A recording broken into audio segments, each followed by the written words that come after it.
Hello po, Air Sign, Aquarius, Gemini, and Libra. Kumusta kayo, guys? Okay, so Air Sign, ayan, tignan natin ano ba ang inyong gabay, kapalaran.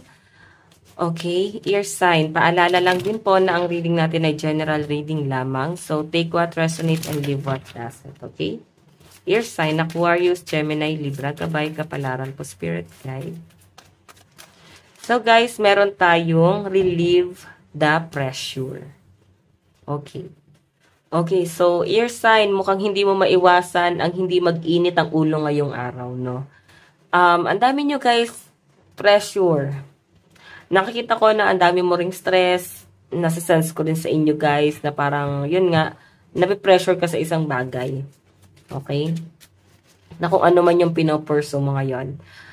So, nakikita ko rin guys, ayun nga, parang feeling nyo is nandun na kayo sa hangganan nyo. Okay? Or maaring due date ba itong iniisip mo? Mga bayarin? Okay? Kasi nape-pressure po yung mga air sign guys, ay no? Parang gusto nyo muna guys pansamantala magpahinga. Okay? Parang gusto nyo muna guys i-release yung mga iniisip mo ngayon. Okay? Tignan natin. Okay, so air sign, these two shall pass. So, I think,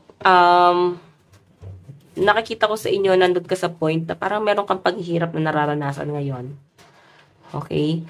Nakikita ko rin sa inyo na parang hindi naman ikaw guys nagkakaroon ng insecurity. Parang gusto nyo lang guys makaalis doon sa sitwasyon mo ngayon. Gusto mo lang talaga makaalis doon sa paghihirap na dinadanas mo ngayon or nararanasan mo ngayon. Pwedeng conflict mo sa ibang tao, pwedeng sa trabaho, pwedeng sa relationship, or pwedeng sa problemang hinaharap mo ngayon. Okay, parang gusto niyo lang guys makaalis doon. Kahit isang araw lang guys, marilis yung mga stress. Yun ang nakikita ko sa inyo. Okay, tignan pa natin. Meron tayong the die is cast. Ayan, mag-iingat lang daw kayo guys sa mga ginagawa nyo, sa mga hakbang na gagawin nyo sa buhay nyo. Kasi guys, parang hindi bilog ang mundo mo eh. Parang ngayon, hindi pa siya ganon. Okay? Parang binibilog pa lang. Tingnan nyo naman. May mga ginagawa ka, like, sumusugal ka sa isang sitwasyon or sa isang bagay, sa isang tao. Sumusugal ang mga air sign. Parang bahala na kung ano yung kahihinatnan. Yun ang nakikita ko sa inyo, guys. Okay? May nakikita rin ako dito, guys, na, yun nga, nilalagay mo sa alanganin yung sitwasyon mo. Okay, nandun ka sa point na hindi mo nga guys alam kung ano yung magiging outcome ng ginagawa mo. Pero sumusugal ka. Meron tayong game over. Ayan, tapos na eh. Okay, parang feeling nyo guys, tapos na ba? Wala na bang ibang pwedeng takbuhan? Wala na bang ibang pwedeng gawin? So, nakikita ko sa inyo guys, parang gusto nyo sumuko. Ano nangyari? Parang okay pa yung energy mo nakaraan. Ngayon, nadadown ka. Siguro dahil sa pressure lang to. Or dahil nga ang dami nyo guys bayarin. Isa yun sa nagiging dahilan kung bakit ka nadadown ngayon or stress. Okay? Meron tayo guys, it's okay to doubt. Okay? Yun nga guys, no? Siguro kasi nag-alangan kayo na paano pag hindi ko ginrab to opportunity na to? Parang baka manghinayang kayo. Ganon. Pero ang sinasabi kasi rito guys, walang masama na mag-doubt doon sa isang sitwasyon, sa isang bagay. Walang masama ron guys. Baka kasi guys hindi pa right timing. Hindi pa yun guys na tamang panahon para sa inyo. Okay? So, kung ito naman guys ay sa tingin nyo, ito na yung tamang panahon para sa inyo. Nararamdaman nyo naman, pero napanghihinaan kayo guys ng loob. Ayan no. Parang nandun kayo sa point na nasimulan nyo na pero parang gusto nyo guys humakbang pabalik. Gusto nyo guys sukuhan yung isang bagay. So, air sign, nawawalan ka ng kumpiyansa sa sarili mo ngayon. Nanliliit yung tingin mo sa sarili mo. Okay, alam nyo guys, hindi naman kasi instant talaga lahat ng bagay. Yan yung lagi nyo itatatak sa isip nyo. Na pag meron kang inisip, hindi siya guys instant makukuha mo ng malakihan. Lahat ng bagay guys ay nadadaan sa pagtsatsaga. So, kailangan nyo guys pagtsagaan tong bagay na to. kung ano man tong pinupurso mo, kailangan mo siya guys pagtiyagaan. Okay? Ang nakikita ko kasi guys, parang, parang yun nga, maaari kasi na hindi pwedeng walang maging resulta eh. Kasi pwedeng, meron ka rin ibang problemang iniisip. Like, nakasalalay dito yung kapakanan ng ibang bagay. Parang ganon. So, parang kailangan magkaroon talaga siya ng resulta agad-agad. Okay? So, parang nasa alanganin ng mga air sign. Titignan pa natin.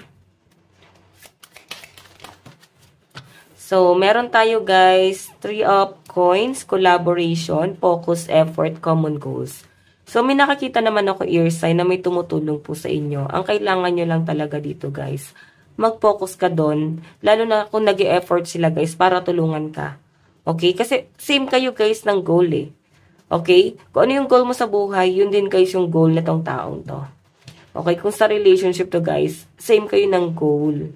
Kailangan lang guys, mag-focus. Kung ikaw naman to guys na nagtuturo, parang kailangan mag-focus tong taong tinutulungan mo. Okay? So, lagi nyo guys ipapaalala na hindi instant ang isang bagay. Tingnan pa natin. Meron tayo guys, 8 of coins, apprenticeship, dedication, achieving goals. Meron tayong the emperor. Ayan. So, may nakikita kasi ako dito guys. Parang, parang kailangan nyo talaga ng pera ngayon. Baka nangihina kayo kasi kulang din talaga sa finances. Or yung iba sa inyo guys, kung ikaw to nagtuturo siguro, nandun ka sa point na natadoubt ka sa isang tao, no?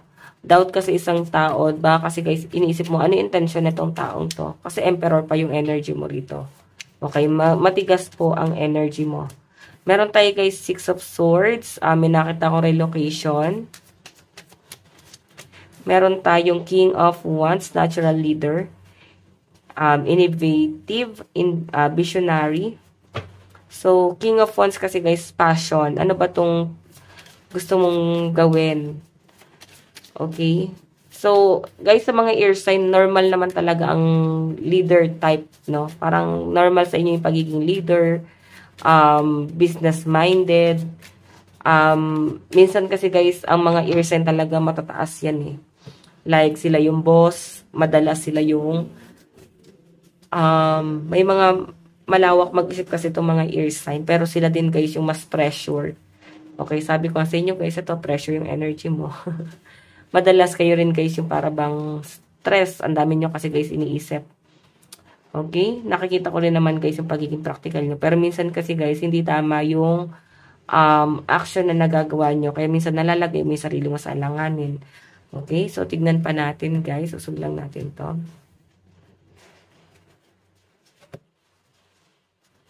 Okay. Air sign. So guys, meron tayong moving forward. Ayan ang nakikita ko sa inyo.